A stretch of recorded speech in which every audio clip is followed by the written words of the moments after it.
this was a scenario I was in probably close to a year ago. I have two dental practices in Central Florida, and obviously during the height of the pandemic and even afterwards, staffing was a huge challenge for us. So not knowing really other than the traditional route of hiring someone local, it was a level of very high frustration and really being a feeling of being lost. So it just turned out that a friend of mine, who has experience with remote staffing, as I was sharing my dilemma, mentioned that why not start with remote staffing for your current needs. In the beginning, I said, no, that's not going to work for me. I really didn't pay it much attention, not knowing exactly what it entails or how to get about it. But he was persistent, which was actually in my favor. And it took me about 2 or 3 months. And I started by doing it on my own, as he had suggested, going through a remote staffing site where you just hire employees based on their whatever they post and that background and experience, and then have some sort of informal interview process and then hope for the best. This process was new to me. It didn't really go well the first time, couldn't find the right person, but being persistent as I was, because I really had no other choice, I was able to hire several staff that way, and some of them worked, some of them didn't. But the challenge was not knowing exactly how to manage them and also acquiring the right type of staff.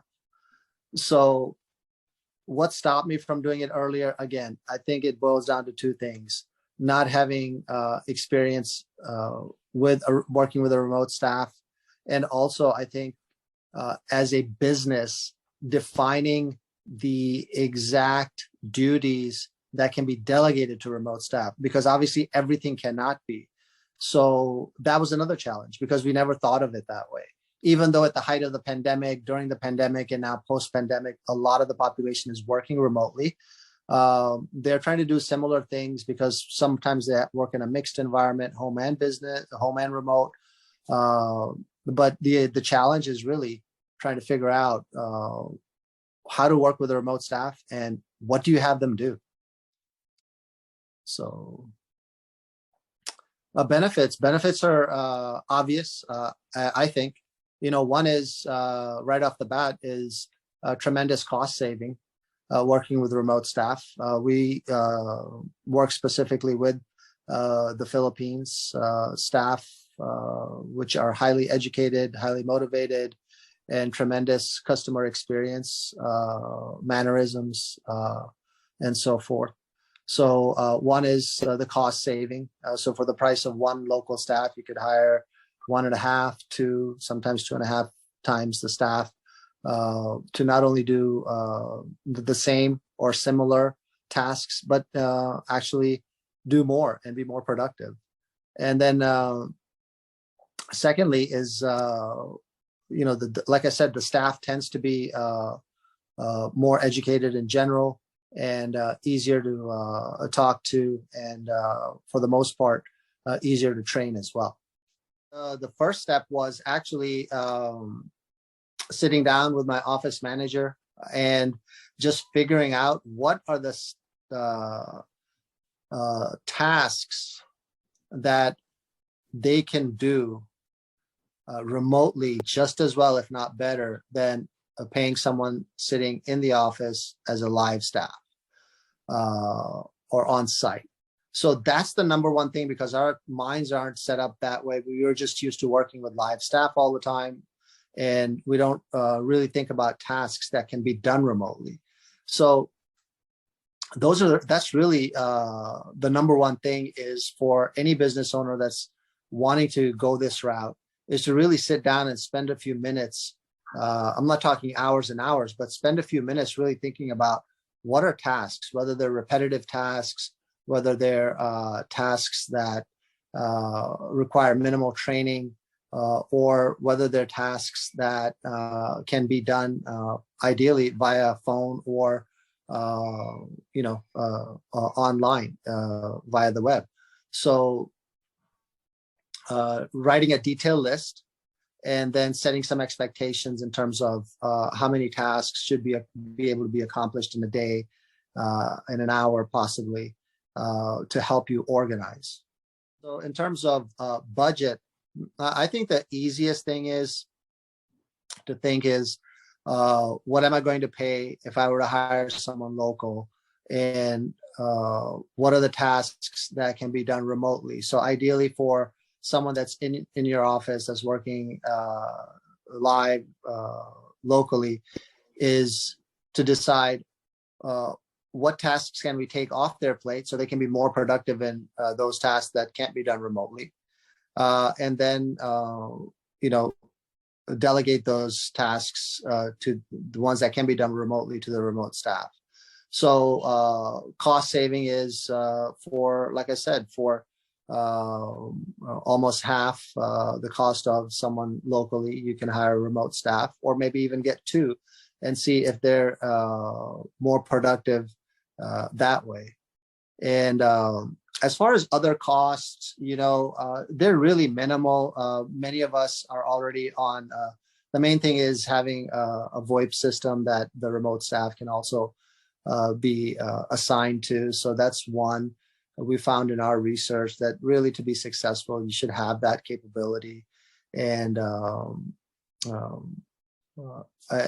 other thing that, and we can maybe get into it a little bit later in terms of what we require our remote staff to have, but the other things, we just require the remote staff to have, good connection and their own computer.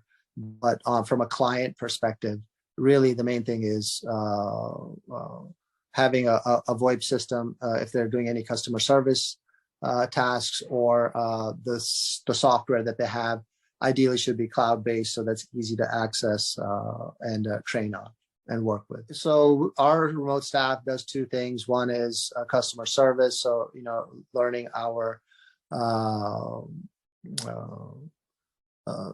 language in terms of how to answer the phones, how to take care of customers, and when to forward the calls, so forth. And then the other is our dental practice management software, providing appropriate access so that they can do their tasks, whether it's insurance verification, whether it's scheduling, or following up on claims, things like that.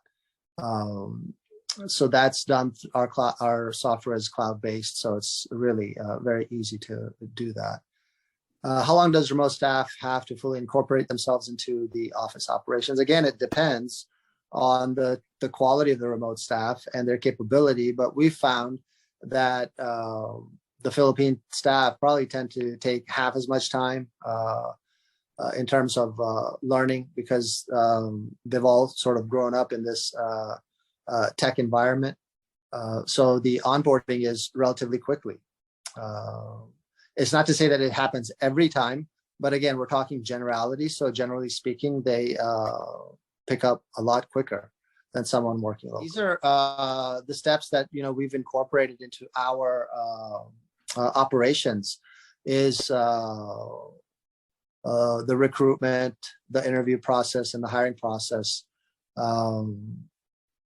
So again, we have a team based in the Philippines that handles these items.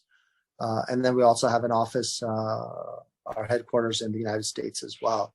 So really, this gives us the opportunity to not only be a US-based company, but also have operations based where we're finding the talent as well. So it gives us the ability to write and post jobs that clients need.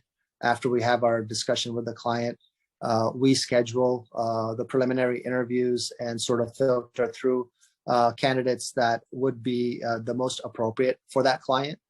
And then we let the client interview 2 to 3 staff for each position and see which staff, one or two or all 3 staff that they would like to have. So this takes out this whole process for the client from not knowing who it is behind a picture versus staff that's already been interviewed. The background checks have been done. All the paperwork's been done, and they're used to working in a remote environment, especially on U.S. time zones. Again, it's not going to happen day one. And again, it really depends on how detailed the client is in terms of defining the roles and responsibilities. And then also how good is the client in terms of training the staff? Do they have really someone dedicated to spend at least, 4 to 8 hours, maybe a little bit longer, depending on the complexity of the tasks? Or do they just leave it up to the remote staff to figure out, which I don't recommend. But we have seen instances of that. And that usually goes towards the downside, of that relationship. So again, specific tasks and proper training.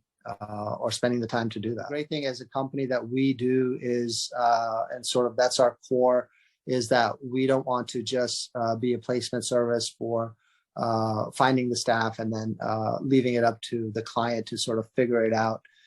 We monitor them regularly, as much as the client will allow us to. Also, we have regular we require regular feedback from the client and from the staff, from both sides, to say, hey, how's your staff working out? And to the staff, hey, how's it working out with this client? Are there any needs that you have to make it go smoother, and vice versa for the client as well?